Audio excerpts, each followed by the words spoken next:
Hello, YouTube. How's it going?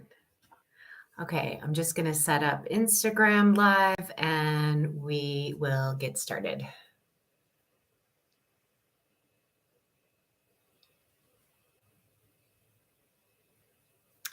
Hello, Instagram. I'm just turning off commenting. Hello, welcome, namaste. I have Instagram up here, YouTube down here, and off we go. Hopefully, a few of you are here to join me. Otherwise, you can watch the stream. So welcome to my second Dharma talk. I am kind of, the talks are titled Meditation Demystified. And this is talk 2, and I'm going to discuss what does a meditation practice look and feel like. Hopefully it won't last more than 25 minutes. I'm going to conclude with a short guided meditation. So stay tuned. Please join me. And I'm just getting all my notes situated. So thank you so much for being here. Welcome. Namaste. I first want to talk about today's positioning of the moon. We are in the waning gibbous moon in Aquarius today. The last quarter moon is this weekend on June 10th. So we're waning towards the new moon. We've just come off a full moon last Friday. And the new moon in Gemini is on June 18th. And so why pay attention to the moon cycle? Well, humans have always had this sort of fascination with watching the moon. I mean, it's this beautiful celestial body in the sky. It's fascinating to look at. Its cycles affect the physiology of the human body.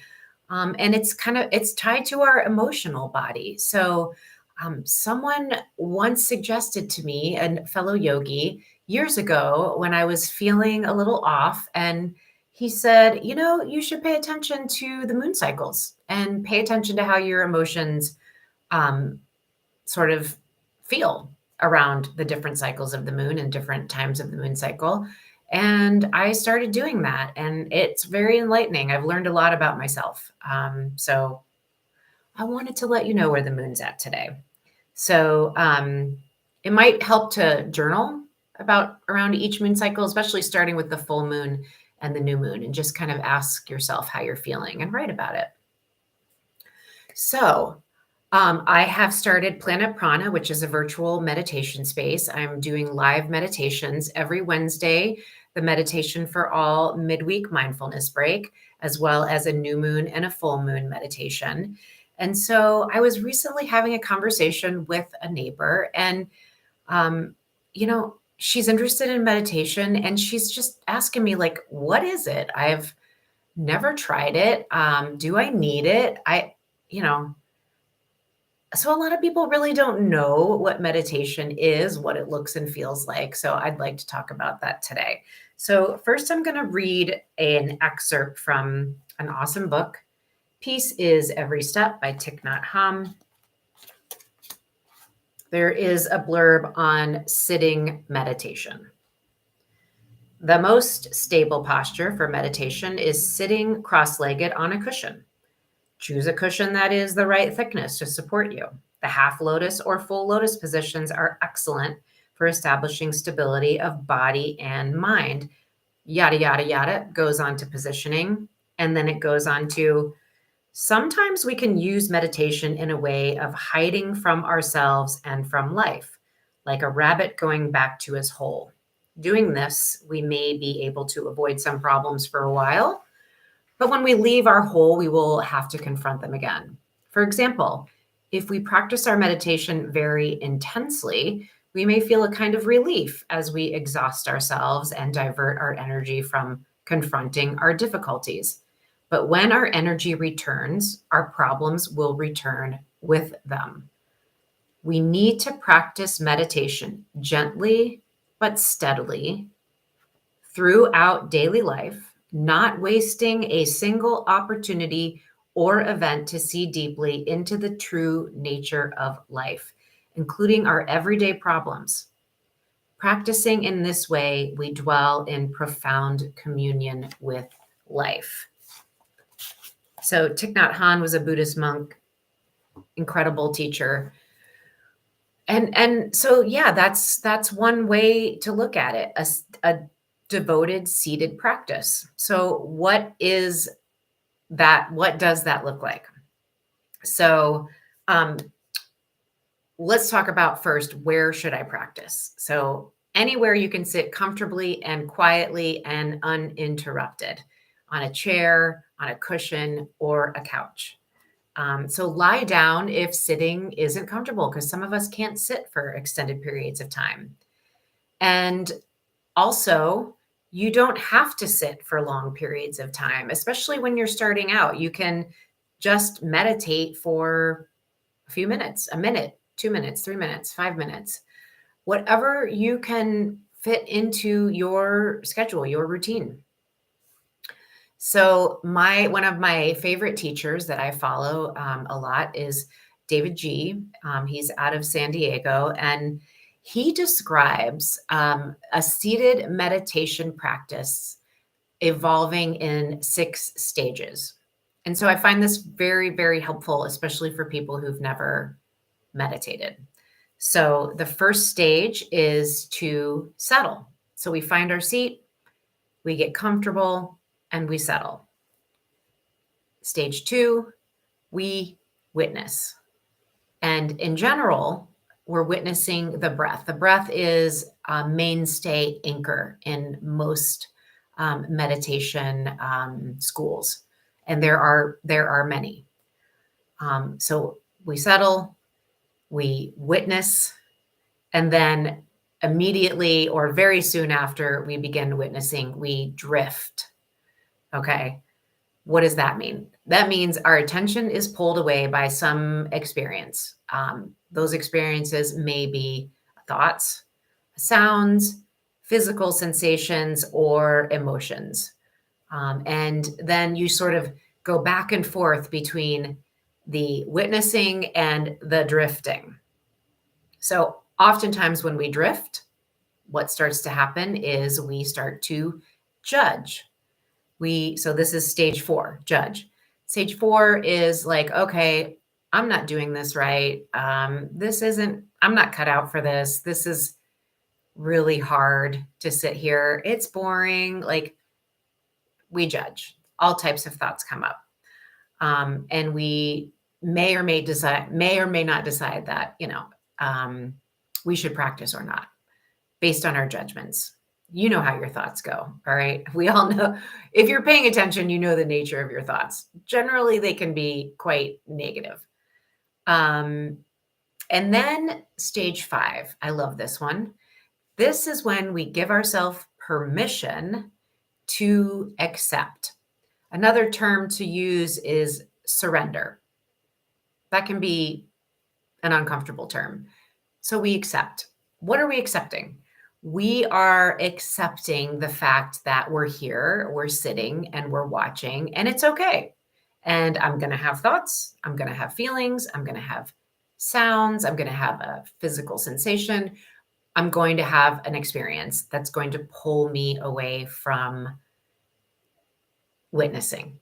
And so we just accept, okay, this is a part of the practice. And then once we accept, the magic happens. The magic is stillness. Can you imagine what that feels like? I can tell you, it feels pretty blissful, even if it's just a teeny little glimpse of quietude and stillness and calm. It's lovely. It's wonderful. And that's it. You get these little glimpses of pure bliss, calm, peace. And that's it. That's the practice.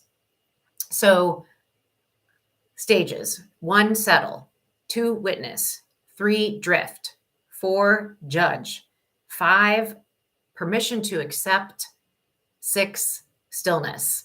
And I've added a 7th to this, which is repeat 2 through 6 indefinitely until you're done with your seated meditation. So that's kind of what happens during a seated practice. Um, so you may have you may think, or there's maybe a myth that makes you think that something really profound is going to happen. That's not the case. Not much is going to happen at all. You're going to work through the stages. You're going to repeat the process for as long as the sitting lasts. When the drifting occurs, you're going to experience subtle or strong emotions or thoughts bubbling up from the subconscious mind. And then you just give yourself to permission to sit. And if it's too intense of potentially an emotion that might come up, then you release it and you say, okay, I see you and I'll come back to you another time. It's okay. You can come back to the breath. You don't have to be with those emotions. So, how long should I practice for?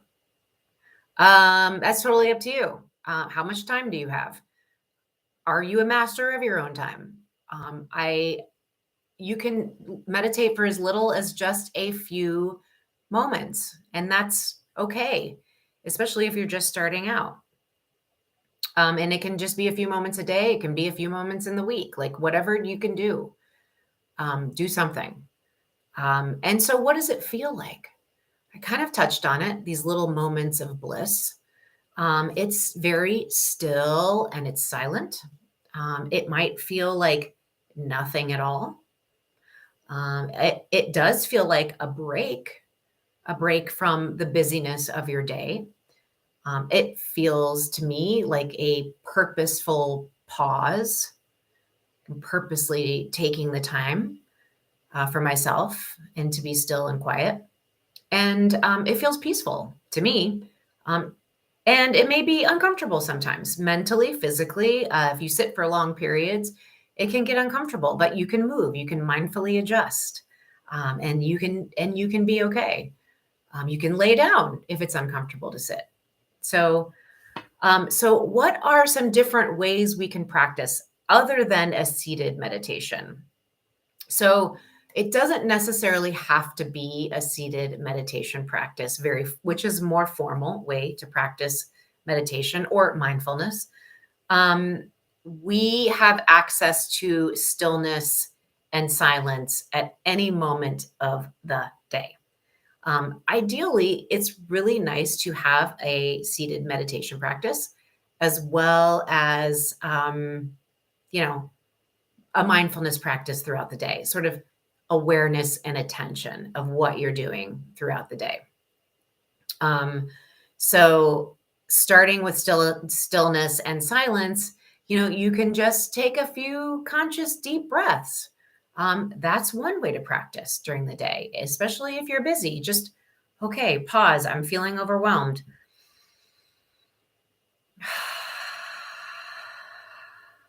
Oh, yeah, that feels better. Let's do it again.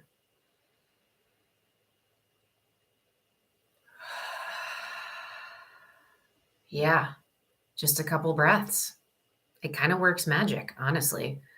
Ritual. So, being attuned to your everyday rituals. Most of us have a morning ritual where we do the same thing every day and the same, or every morning rather, when we're getting up and getting ready, as well as in the evening before we go to bed. So, paying attention and maybe adding a little mindfulness to your daily rituals. Um, Pattern interrupt. This is a great way to practice. This is my teacher, David G. It's just, again, it's a deep breath. It's pausing, recognizing that you're feeling some distress, some overwhelm, and you need to just take a breath. Or you received a really crappy email and you should not respond right away. You should pause. So 16 seconds, that's an inhale, hold the inhale, exhale, hold the exhale. 16 seconds. A pause. Pattern interrupt, that's called. Some of us like to practice with prayer. Prayer is a very meditative practice. Some of us like to practice with affirmations. Metta, which is sending out loving kindness to the world, to the universe, to yourself, to enemies, to people who are bothering you, and to loved ones, of course, to all beings. Breath work, we kind of mentioned that, but you can have a more formal, lengthy breath work practice using different types of breaths to receive a certain type of outcome in the way you feel. Breath work tends to, well, it does regulate the nervous system. So, breath work is a fantastic form of meditation. Chanting, beautiful form of meditation as well. Um, Journaling, reading, listening to music, but paying attention with attention and awareness, reflection, asking yourself some really deep questions and reflecting on it. Very meditative. Walking meditation, having a nice mindful walk, paying attention to the feet touching the earth, the way the body moves, noticing the beauty around you. Everything's in bloom right now. Yoga, many of us have a physical yoga practice. Wonderful way to incorporate meditative practices into your life. Oracle cards, there's so many ways to invite in meditation. Oh, and maybe you have a very repetitive work task. That's a great way to be real zen. So my husband is a woodworker. He's a cabinet maker, and he's meditating while he's working. He has to be very in the moment so that he doesn't hurt himself because he's working with some pretty, intense machinery and tools. So while you're working is also a way to be quite meditative. So from the bottom of my heart, I'm encouraging you to try meditation. It is, it's had a profound impact in my life and many others that I know of. If your excuse is time, reconsider. We are all the masters of our own time. Really, we truly are. It's all about choices. It's all about the choices. Okay. Start with just a few minutes a day. I really encourage you to try. And then, if for your own well-being, of course, and then of course for those who rely on you and count on you, and for the greater good of all of humanity, if we were all practicing meditation, then whew, I bet things would feel a lot better in this world. This very complicated and scary sometimes world, right? So anyway, all right. So that's it. I'm seeing a question on Instagram. I'm going to see if I can access it here. Do you heartfulness program from India? I don't know the answer to that question. I think there is a heartfulness yoga program somewhere. I don't practice that. But if you do and you like it, then great. So I would like to conclude here with a very short meditation, 5 minutes, involving a mudra, the breath, and some visualization. So we will engage in the Vayu mudra. So you're going to bend the forefingers, place your thumbs right on top, hold the forefinger down, extending out the other three fingers, place your hands on your lap and get nice and comfortable. Close your eyes if that feels okay to you. Otherwise, you can just gaze very softly down the tip of your nose or in front of you. Sitting up nice and tall. Again, you can sit in a chair and you can lean back into the back of the chair. You can sit in the couch, you can lay down. But if you're sitting, have a nice tall spine, lifting up all the way up through the spine, and then softening around the edges of your form. Softening the face, the scalp, neck and shoulders, chest and belly, and feel the soles of the feet on the floor, on the earth, allowing you to stay grounded and rooted and connected. Begin to tune into the breath and your breathing.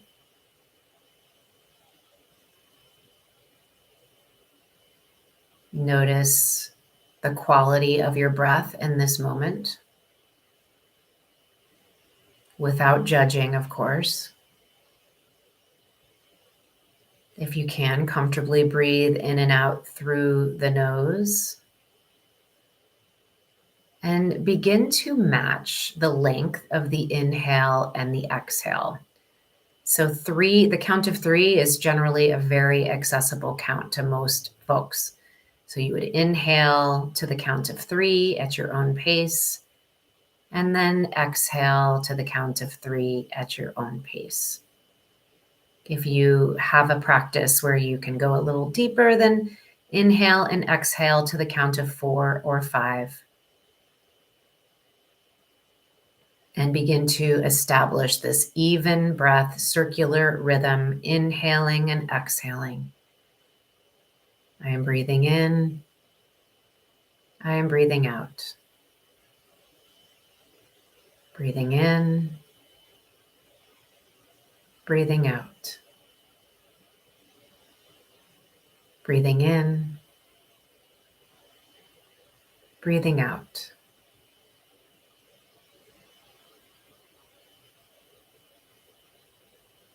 Now that you've established your even circular breath, begin to visualize the breath sweeping up and down the spine.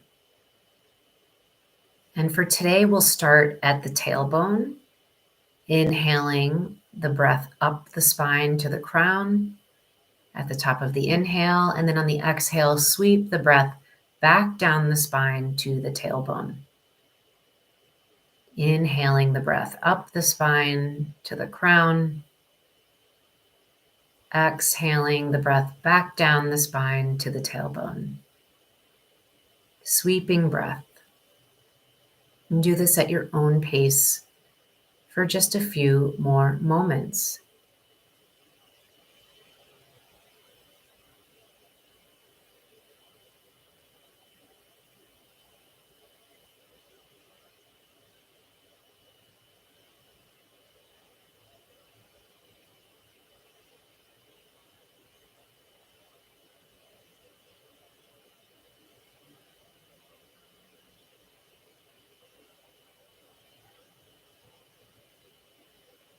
Once you establish this connection of feeling and visualizing the breath sweeping up and down the spine, then you can begin to encourage a sense of warmth and softness moving up and down the spine as well.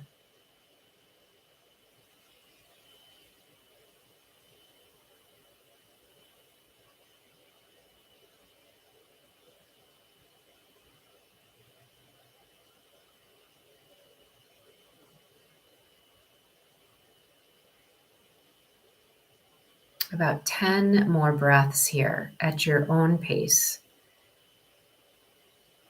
If you become distracted, then gently guide yourself back to the practice. Vayu Mudra, sweeping the breath up and down the spine in a nice even circular motion.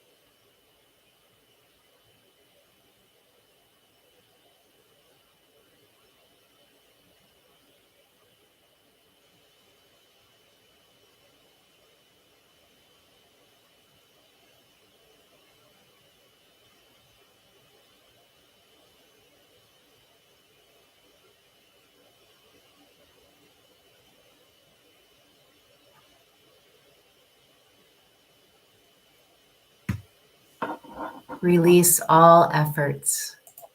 keep your eyes closed for just another moment. I'm going to read to you a blessing before we go.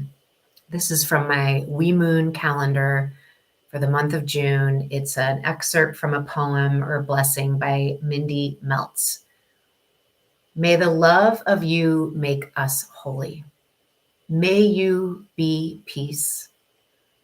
May you give the gifts you long to give, and may those gifts be honored. May you be held sacred everywhere you go. Thank you so much for watching, listening, joining. It is my great pleasure to share this practice with you. Namaste.